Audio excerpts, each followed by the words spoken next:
James, you've had, I'm reading this off Wikipedia, so if I get these numbers wrong, apologies. 77 England caps. You're on tour with the British and Irish Lions, and you're going back on tour now with the Good, the Bad and the Rugby podcast. How does all that experience get you prepared for this next experience coming up? I'm not sure it does really when you're working with Mike Tindall and Alex Payne. I don't think experience is needed. Maybe a flak jacket and a tin hat.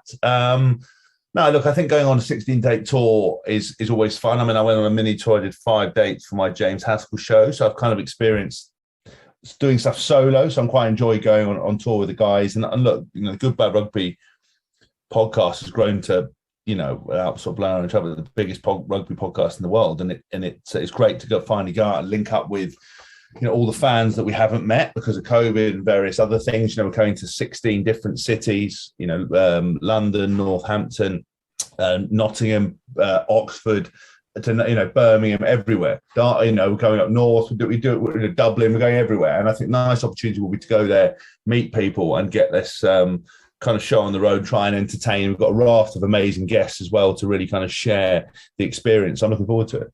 Starting in Sheffield, 29th of April, in the Oval Hall at the City Hall, which is aptly named, of course, a great venue. What can people who are turning up expect then with the podcast live and in front of them? Well, I mean, look, the whole idea of the podcast was never to be rugby specific, even though it's got called The Good, the Bad, the Rugby. It was about kind of sharing personality, stories and insights. Dylan Hartley's the first guest at Sheffield. I was very lucky to work with him as a through my time as England. He was my England captain, one of the best captains I ever worked with. We've had a lot of scrapes, a lot of stories. We've ended up in the tabloids a few times. So I would say if you're easily offended, then perhaps you might need to, contact your local priest and get checked over and give him some, a pass to come in. But I think it'll be fun, entertaining, light. The whole idea, as I said, is to connect. There'll be some crowd interaction. It's about sharing stories and personalities and kind of hearing from our guests and hearing about adventures, and Sheffield's the perfect place to kind of start before we go on to Liverpool, on the Sunday. Well, why are you the bad of the three? You're titled the bad. Why are you the bad, James?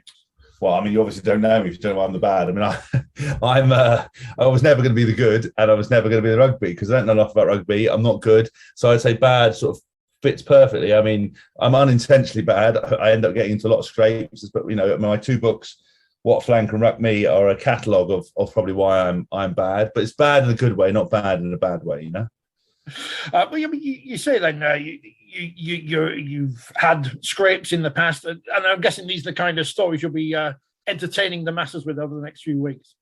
Yeah, I mean, the whole idea again is I'm sure some specific issues will come up, and there's a chance, I think, for the crowd to do some interaction. But we'll obviously explore Dylan's career, some of the stuff that's went on between us as players. Obviously, Mike Tindall winning a World Cup. For me, yes, there's so many stories. In this week's podcast, we talked a little bit about 2011 and the World Cup, which unfortunately didn't go that well. So yeah, there's plenty of stories, and again, it's much more about the personalities, the kind of the human aspect as opposed to rugby specifics. If you're wanting to know about scrum laws and whether we think Eddie Jones is the next, is the right coach for England, and whether we think rugby's dangerous, you're not listening to the right podcast. And I'd probably hand your ticket back. If you want to have kind of 90 minutes of humour, of kind of looking behind the curtain, seeing what it's like to be a sportsman, or what it's like to be a sportsman, and everything in between, then that's what we're offering you.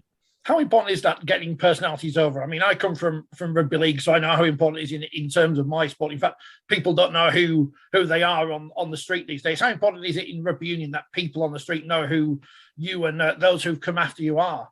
Massively. Look, I think, one of the things to grow sport is you need personalities. I know people aren't always fans of what the Americans do, but I think the American sport culture is incredible. They've got heroes to hang their hats on. Kids can look up to them. You ask about kind of basketball, you've got LeBron James, Steph Curry, Kevin Durant straight off the top of your head. Baseball, you had A-Rod. You kind of know these guys straight away. And I think NFL, there's Tom Brady, Gronkowski. Straight away, I can name people.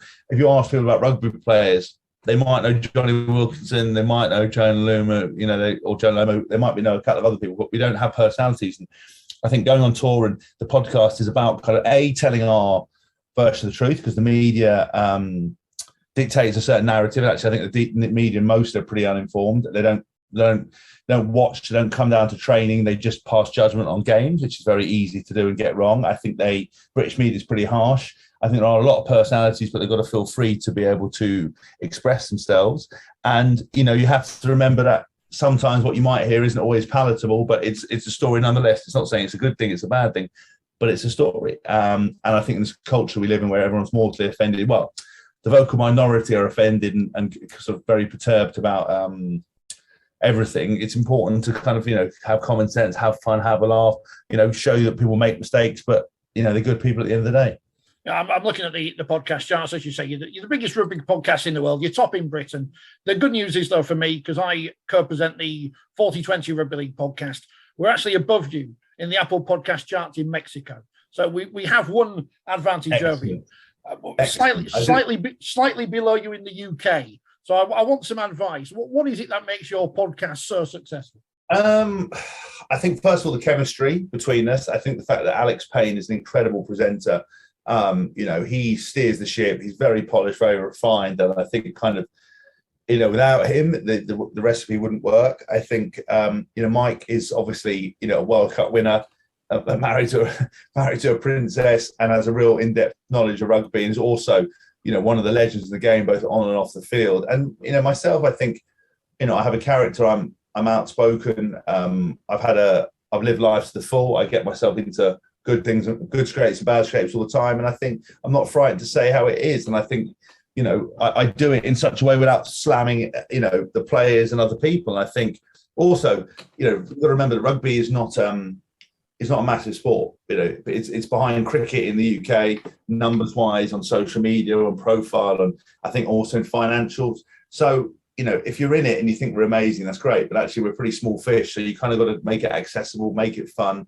And that's what we do. Try to make it entertaining. You know, if you have a real, you know, look, there's a podcast for everything now. If you have a real niche kind of take on things, that's great. But you're never going to appeal to everybody because that's what you do. But you will have a die-hard thing of fans. I think for us, each one of us has been at the top of our game in various ways, and we're able to transfer it. You know, there's a lot in our world. There's lots of very outspoken rugby podcasts and stuff, and most of them never played. You know, most have never been involved. And most of them sort of looking from the outside in. So after a while, they attract this niche crowd, but there's no real fibre to what they're talking about. And I think for us, it's just about that kind of recipe. And look, we don't get it right all the time. We're constantly wanting to improve. And I think that's one of the biggest things is we are always looking at what we're doing and going, look, could we do this better? And I think the fact we're able to tackle difficult subjects. You know, 1 minute we're talking about, you know, sexuality, feminism, race, whatever it might be, and the next minute we're laughing about a stupid story about, you know, how someone set fire to their house. Do you know what I mean? It's very varied, and I think not a lot of people have the ability to do that. But it's because we care and we're interested in different issues, really. You've had a varied career domestically as well as internationally, playing all over the world. Did you ever have any offers from Rugby League to come and play? Did you ever fancy playing the game? I actually did. You know, I did have a chat with my agent about it once. I thought I'd quite like to do it. I'm not sure I would have been any good at it, honestly. I mean, I absolutely love League. I think it's an incredible sport. I love Super League and I love NRL. If I'm honest, I mean, I know how much I love the North, but it's always a bit wet and cold up there. I would have quite fancied swapping it for Australia, if I'm honest with you. But again, the game's so different. I'm not sure how I would have got on and whether I had the skill set to be able to play it. But I certainly would have loved to have had a go at it. And there was some talk of it. But honestly, until you probably played it, I wouldn't understand how different it was. But, you know, carrying hard and hitting people hard, that was sort of my game. It's just all the bits in between, you know. But so I might have gone all right. We will never know, sadly. Well, it's the great what if, isn't it? Now, you were on I'm a Celebrity. Our friend Gary Schofield, Rugby League Hall of Famer, 46 Great Britain caps, all that stuff. He's desperate to go into the jungle. What was that experience like, and what advice would you give him if he was ever selected to go over to Australia? Well, if he was ever selected, yeah. I mean, it's look, it's one of those things. I'd say it's a great experience. It is exactly as you. Well, no, it's completely different to what you see on TV in terms of what they edit. You know, it is edited in a way that appeals to the mass market that is out there. So, you know, my recollection of what happened in that show when I came out and talked to people did not add up to what anyone saw. I've never watched an episode of it, so I've got no idea. But I know, asking my wife and my friends, they were like, no, that didn't make it in, that didn't make it in, that didn't make it in. I'd say, obviously, it was a great honour to be involved in the show because it puts you on a pedestal. And it's won, I think 20 years in a row, best reality show, or 20 series in a row, best reality show out of all of them. I think it was better suited to me than playing, than doing Strictly Come Dancing. But the food was a real issue, because they actually do starve you. And unfortunately, most people in the real world don't understand calories, don't understand nutrition. So they told me when I first came in that I was going to be on 1,200 calories a day, and then probably if we ate food, go up to about 1,500, 1,800. No, I was on it was 300 calories maximum if you were lucky for 99% of the day, and then you get an extra maybe, I don't know, 600 if you were lucky. And so he was starving, and after about 18 days after 18 days I lost 12 kgs. So it was hard. It's actually pretty boring. So you want to do things. I never understand those people who like scream and are apoplectic about like doing trials. I would have done everything and anything. I would have done trial every single day. And look, it was great to work with guys like Ian Wright and Roman Kemp and people like that. And to bond, Caitlyn Jenner, what an amazing woman she is, and her story as well was just like mind-bending in terms of how what she went through to where she is now. So all of it was great. Would I do it again? No, because they edited me on one particular or two particular episodes, which if my campmates' reaction to me leaving hadn't been like as positive and as sad and sort of uproar that I was voted out, I probably would have never worked again, because in this cancel culture world, they were trying to do it. And luckily, the reaction was so positive that the newspapers even wrote going, well, if James Haskell's missed that much by all his campmates, why, who's doing the editing? Viewers feel like they've been tricked. So that was lucky, because otherwise they would label me as a bully and all sorts. My wife was getting messages about me being a wife beater.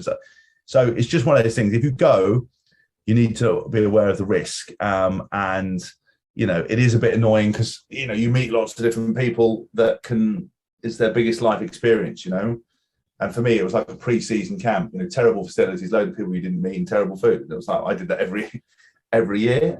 So it's kind of a bit of an interesting one, because you can't, in real life, in rugby teams, sports teams, someone's being lazy or moaning, you can sort of tell them to get shut up and get on with it. On TV, you can't do that. You saw it this year with Naughty Boy, the guy. He was an utter night.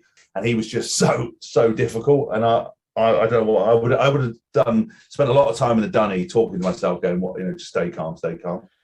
Finally, then, you obviously had a long career. How are the nerves going into this? How would you think you feel going onto stage in front of the audiences for the first time, the big crowds? Do you know what? I would have originally been nervous, but actually, I did a James Haskell show, which was 2 45-minute blocks of me in the same theatres on my own, just doing basically stand-up and stories, and I loved it. And I just couldn't get enough of it. So I think, I'm a massive show off. I obviously clearly love the sound of my own voice. So I'm actually not worried about not nervous. I'm very excited about doing it. Obviously, me and my wife's, we are expecting our first child. So there's going to be a bit of time away. So that's obviously probably the only disappointment about it. But man, I've been waiting for this the whole time. Sheffield, Liverpool, Edinburgh, Dublin.